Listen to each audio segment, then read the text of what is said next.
1971 সালের 25শে মার্চ রাতে পাকিস্তানি সেনারা অপারেশন সার্চলাইটের নামে নিরস্ত্র বাঙালির উপর গণহত্যা শুরু করে।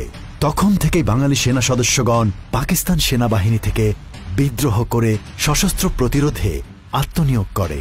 পরবর্তীতে ইস্ট বেঙ্গল রেজিমেন্টের 5টি ব্যাটালিয়ন সারা দেশে সশস্ত্র প্রতিরোধ সংগঠিত করে। একই বছরের 17 এপ্রিল অস্থায়ী বাংলাদেশ সরকার গঠিত হলে কর্নেল এম.এ.জি. ওসমানীকে মুক্তিবাহিনীর সর্বাধিনায়ক হিসেবে নিযুক্ত করা হয়। তার নির্দেশে দেশকে 11টি সেক্টরে বিভক্ত করে সর্বাত্মক প্রতিরোধ গড়ে তোলা হয়। মুক্তিযুদ্ধ চলাকালীন সময়ে সংঘটিত অসংখ্য যুদ্ধে সেনাবাহিনীর সদস্যগণ বীরত্বপূর্ণ ভূমিকা পালন করে।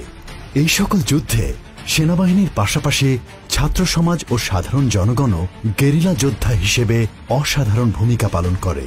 16 ডিসেম্বর বিজয়ের মধ্য দিয়ে রণাঙ্গনের বুক থেকে বাংলাদেশ সেনাবাহিনী গৌরবময় যাত্রা শুরু করে।